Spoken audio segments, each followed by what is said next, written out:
അതിന് അവർക്ക് സമയമല്ല. കാരണം ഇത് ദേശീയ ദുരന്തമാണെന്ന് തന്നെ നമുക്ക് പറയാൻ കഴിയും. പല ദുരന്തങ്ങളും നമ്മൾ കണ്ടതാണ്. കവളപ്പാറയിലും മറ്റു ഇനിയും വീട് കിട്ടാത്തവർ ഒത്തിരി പേരുണ്ട്.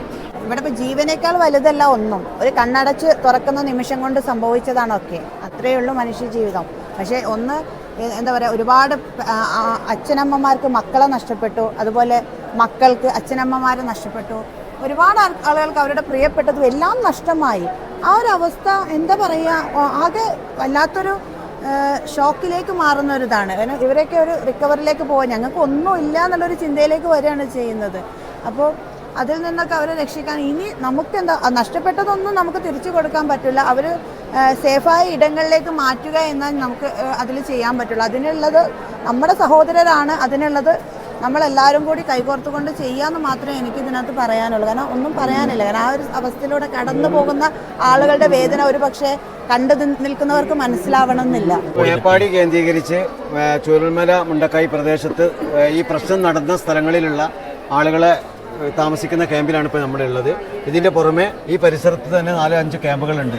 ക്യാമ്പുകളെ സംബന്ധിച്ചെന്ന് പറയുമ്പോൾ ഇപ്പോൾ അത്യാവശ്യം ഉപയോഗിക്കാൻ പറ്റുന്ന എല്ലാ സാധനങ്ങളും, എല്ലാ അറേഞ്ച്മെൻറ്റും, എല്ലാ കാര്യങ്ങളും ഇവിടെ ഇപ്പോൾ നിലവിൽ ഓൾറെഡി ഓക്കെയാണ്. ഇനി നമുക്ക് ഈ വിഷയത്തിൽ ചെയ്യാനുള്ളതെന്ന് പറഞ്ഞാൽ, ഇപ്പോൾ ആളുകൾ ഇഷ്ടാനുസരണം സാധനങ്ങളും മറ്റു സാധനങ്ങളൊക്കെ ഇവിടെ എത്തിച്ചുകൊണ്ടിരിക്കുന്നുണ്ട്. പക്ഷെ കുറേ കഴിയുമ്പോൾ ഈ സാധനങ്ങൾ വരവുകളും ആളുകൾ ഇങ്ങോട്ട് ശ്രദ്ധിക്കാതെ വരുന്നൊരവസ്ഥ ഇനി വരും ദിവസങ്ങളിലുണ്ടാവും. അത് മുമ്പത്തെ ഒരു അനുഭവം ഉണ്ടോ? അതെ, നമ്മൾ പുത്തുമല ദുരന്തം നടന്ന സമയത്ത് നമ്മൾ അനുഭവിച്ചൊരു വിഷയമാണ്. ഇപ്പോൾ നിലവിൽ 4-5 ദിവസമായി എല്ലാ ആളുകളും ഇവരെ ശ്രദ്ധിക്കുന്നുണ്ട്, ഇവർക്ക് വേണ്ടുന്ന കാര്യങ്ങളൊക്കെ ചെയ്യുന്നുണ്ട്. പക്ഷെ കുറേ കഴിയുന്ന സമയത്ത് ഇവർക്ക് വേണ്ടുന്ന കാര്യങ്ങൾ ചെയ്തു കൊടുക്കാനും ആളുകൾ ശ്രദ്ധിക്കാത്ത ഒരു സ്ഥിതിവിശേഷം വരും. അത് സ്വാഭാവികമാണ്.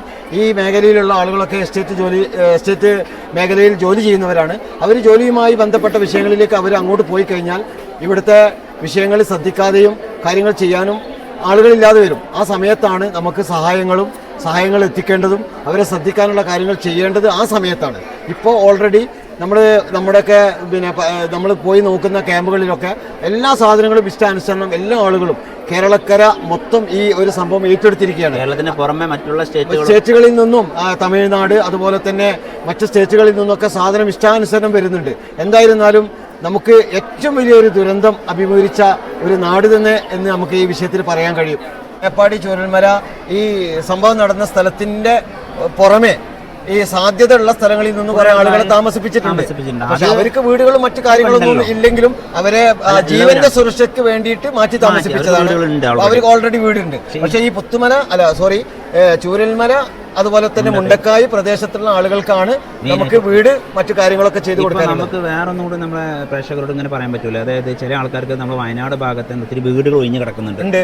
ഇപ്പോൾ ഒരു കുടുംബത്തിന് ഒരാൾ ഏറ്റെടുത്ത് തൽക്കാലം സർക്കാരിന്റെ സംവിധാനങ്ങൾ വരുന്നത് വരെ ഇവിടെ അത് അളിയ പറഞ്ഞത് നല്ലൊരു ഒരു സംവിധാനമാണ്. അതായത് അന്യ ജില്ലകളിലും അന്യ നാടുകളിലൊക്കെ ഉള്ള ആളുകൾ വാടകക്കും അതുപോലെ തന്നെ കൊടുക്കാൻ പറ്റുന്ന റിസോർട്ടുകളും അതുപോലെ തന്നെ വാടക വീടുകളൊക്കെ സ്വന്തമായുള്ള ആളുകൾ ആരെങ്കിലുമൊക്കെ അതുമായി ബന്ധപ്പെട്ട് സ്പോൺസർ ചെയ്താൽ ഈ സ്കൂളിൽ താമസിക്കുന്ന ആളുകളെ അതിലേക്ക് മാറ്റാനുള്ള ഒരു സാഹചര്യം ചെയ്തു കൊടുത്താൽ അത് ഏറ്റവും വലിയൊരു കാരുണ്യ പ്രവർത്തനമായിരിക്കും എന്നാണ് നമ്മൾ മനസ്സിലാക്കുന്നത്. ഏറ്റവും നല്ലത് അതായിരിക്കും എന്നാണ് ഞാൻ മനസ്സിലാക്കുന്നത്. കാരണം വെച്ചാൽ ഇവർക്കൊരു താമസം മാറലുമായി അങ്ങനെ ഒന്ന് രണ്ട് ആളുകൾ ഇതിനു മുമ്പ് പുത്തുമല ദുരന്തത്തിൽ ഉണ്ടായിരുന്ന സമയത്ത് അവരെ പ്രോപ്പർട്ടികൾ വിട്ടുകൊടുത്ത് അവരെ വീടുകൾ വിട്ടുകൊടുത്ത് ഈ പാവങ്ങൾ അതിലേക്ക് താമസിപ്പിക്കുന്ന ഒരു സിറ്റുവേഷൻ ഉണ്ടായിരുന്നു. ഓക്കെ, പക്ഷെ ഞാനതല്ല പറയുന്നത്. ഇപ്പൊ സർക്കാരിന്റെ സംവിധാനങ്ങൾ വരാൻ സമയം എടുക്കും. തീർച്ചയായിട്ടും സമയം 1-2 വർഷം എടുക്കും. കാരണം വെച്ചാൽ പല ദുരന്തങ്ങളും നമ്മൾ കണ്ടതാണ്. കവളപ്പാറയിലും മറ്റു ഇനിയും വീട് കിട്ടാത്തവർ ഒത്തിരി പേരുണ്ട്. അപ്പൊ അങ്ങനത്തെ സമയം എടുക്കുമ്പോഴേക്കും ഇങ്ങനെ കുറച്ച് ആൾക്കാർ സ്പോൺസർ ചെയ്യുക, അല്ലെങ്കിൽ 1 വർഷത്തെ വാടക ഞങ്ങൾ കൊടുക്കാം, 2 വർഷത്തെ വാടക ഞങ്ങൾ കൊടുക്കാം എന്നുള്ള സ്പോൺസർ ചെയ്തുകൊണ്ട് കുറച്ച് കുടുംബങ്ങളെ അങ്ങോട്ട് മാറ്റുകയാണെങ്കിലും വലിയൊരു ഹെൽപ്പിംഗ് ആവും അല്ലേ? തീർച്ചയായിട്ടും. അതാണ് ഞാൻ പറഞ്ഞത്. ഇവിടെ സ്കൂളുകളിലും ഈ ഗവൺമെന്റ് സ്ഥാപനങ്ങളിലൊക്കെ താമസിപ്പിക്കുന്നതിന് പരിധിയുണ്ട്. പരിധി എന്ന് പറഞ്ഞാൽ അത് ഗവൺമെന്റിനെ കുറ്റപ്പെടുത്തലല്ല. കാരണം വിദ്യാലയങ്ങളാണ്, അവിടെ കുട്ടികൾക്ക് വിദ്യാഭ്യാസം കൊടുക്കണം. അത് നമുക്ക് തടസ്സപ്പെടുത്താൻ കഴിയില്ല. നമ്മൾ കുറച്ച് മുമ്പ് ഇവിടുത്തെ ഒരു അധ്യാപകനുമായി സംസാരിച്ചു. അദ്ദേഹം പറഞ്ഞത്, ഞാൻ ചോദിച്ചു അദ്ദേഹത്തോട് ഓൺലൈൻ ക്ലാസ് നടക്കുന്നുണ്ടോ മക്കൾക്ക് എന്ന് ചോദിച്ചു. ഇവിടെ ഞങ്ങൾക്ക് അതിനുള്ള സംവിധാനമില്ല, ഞങ്ങളെ മക്കൾ ഇപ്പോൾ ഓൺലൈനിലും ഇല്ല ഓഫ്ലൈനിലും ഇല്ല, അങ്ങനെയാണ് ഇപ്പോൾ അവസ്ഥ എന്നാണ് പറയുന്നത്. പക്ഷെ അതല്ല, അവരെ മാഷുമാരെ അല്ലെങ്കിൽ ഗവൺമെന്റ് സിസ്റ്റത്തിന്റെ പ്രശ്നമല്ലത്. കാരണം അതിന് അവർക്ക് സമയമല്ല. കാരണം ഇത് ദേശീയ ദുരന്തമാണെന്ന് തന്നെ നമുക്ക് പറയാൻ കഴിയും. അത്രയും വലിയൊരു ദുരന്തം നടന്ന സമയത്ത് ഇവിടെ കുട്ടികൾക്ക് ക്ലാസ് എടുക്കുന്ന സമയമല്ല ഇപ്പോൾ ഉള്ളത്. കാരണം ഇവരെ സുരക്ഷിതമായി ഇവർക്ക് വേണ്ടുന്നത് ചെയ്തു കൊടുക്കുക എന്നുള്ളതാണ് ഇപ്പൊ ഗവൺമെന്റും അതുപോലെ മറ്റുള്ള ആളുകളും ചെയ്യുന്നത്. ആ വിഷയത്തിൽ അങ്ങനെയാണ്. ഇനി അതിന്റെ വരും സംവിധാനങ്ങളൊക്കെ പിന്നീട് വരുമെന്ന് നമുക്ക് ഞാൻ പറയാൻ കാരണം പിന്നെ ഓൺലൈൻ ക്ലാസ്സും ഇല്ല, ഓഫ്ലൈൻ ക്ലാസ്സും ഇല്ല, മറ്റുള്ള സ്കൂളുകളൊക്കെ എന്നോ അല്ലെങ്കിൽ തിങ്കളാഴ്ച ഓപ്പണിംഗ് ആവും. അങ്ങനത്തെ സിറ്റുവേഷനിൽ ഇവിടുത്തെ കുട്ടികൾ പഠനവുമായി ബന്ധപ്പെട്ട് പിന്നോട്ട് പോകുന്ന സാഹചര്യം വരാൻ സാധ്യതയുണ്ടല്ലോ. സംവിധാനങ്ങൾ ഗവൺമെന്റ് കാണുമെന്ന് നമുക്ക് മനസ്സിലാക്കാം.